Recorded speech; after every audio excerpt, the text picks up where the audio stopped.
የጨጓራ ህመም የሚያስቸግራችሁ ሰዎች አዳምጡኝ። ጨጓራችሁ ብዙ አሲድ ያመነጫል የተባላችሁ ሰዎች ምን ማድረግ እንደምትችሉ ለመቀነስ ልንገራችሁ። የመጀመሪያው አመጋገባችሁን አስተካክሉ። በደንብ ልንገራችሁ። አመጋገባችሁን አስተካክሉ ማለት የምትመገቡት ምግብ አንደኛ ነገር ቅባት የበዛበት አይሁን፣ የተጠባበሰ ምግብ አይሁን።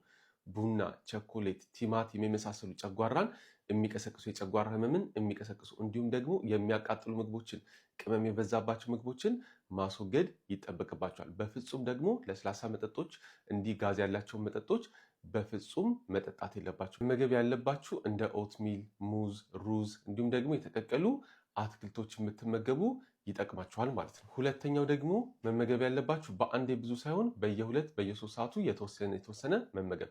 ከተመገባችሁ ደግሞ በኋላ በፍጹም መተኛት የለባችሁም። ሌላ ደግሞ ምግባችሁን በደንብ አላምጣችሁ አኝካችሁ መመገብ አለባችሁ። በተጨማሪ ደግሞ በምተኙበት ጊዜ ትራሳችሁን ከፍ አድርጋችሁ መተኛት።